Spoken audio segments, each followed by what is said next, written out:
बाबा ने कहा, मैं आदि सनातन देवी देवता धर्म की स्थापना करता हूँ। तो पहले मैं ब्राह्मण रचता हूँ।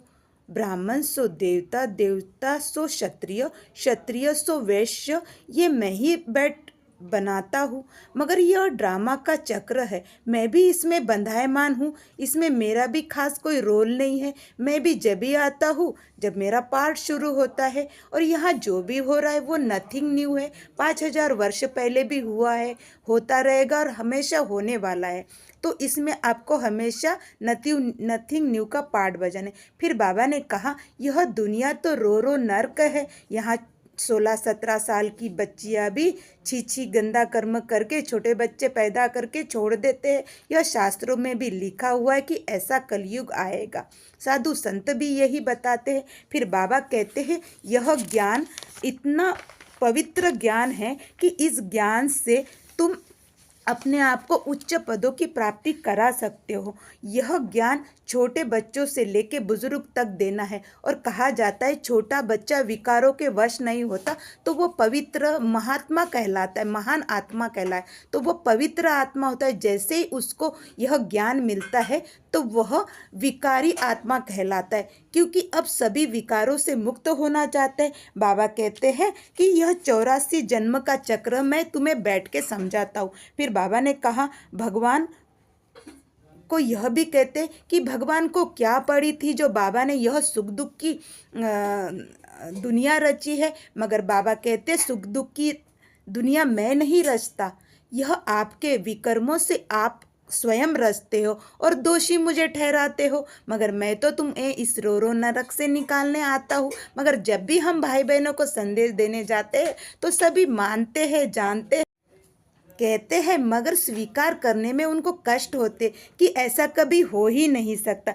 बाबा कहते हैं, तुम्हें देही अभिमानी बनना है।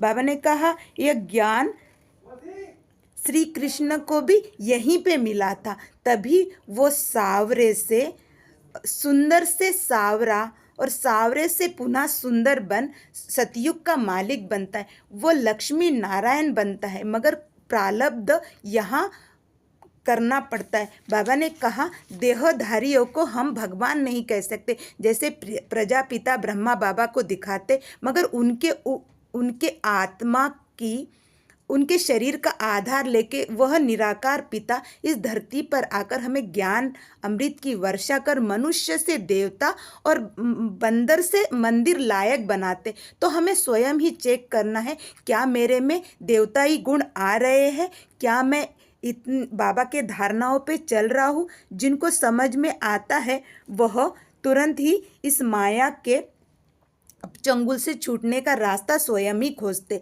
बाबा कहते, यह सारी जो बातें यहाँ दिखाई जाती है वो सारी भक्ति मार्ग की है। बाबा ने कहे, चढ़े तो चाखे बैकुंठ रस, गिरे तो चकनाचूर। मतलब हम बार बार 5 विकारों में गिरकर अपने ही बुद्धि को ग्रहण लगाते हैं और फिर दिल शिकस्त होके घर में बैठते हैं। इसलिए बाबा कहते हैं, मेरे लाडले प्यारे बच्चों, तुम्हें दिल शिकस्त नहीं होना है।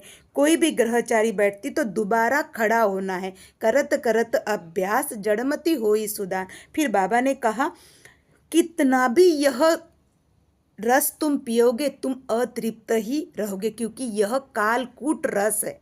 इस रस की प्राप्ति से तुम तृप्त नहीं हो सकते। मगर तब भी मैं बच्चों को यही बात बोलता हूँ,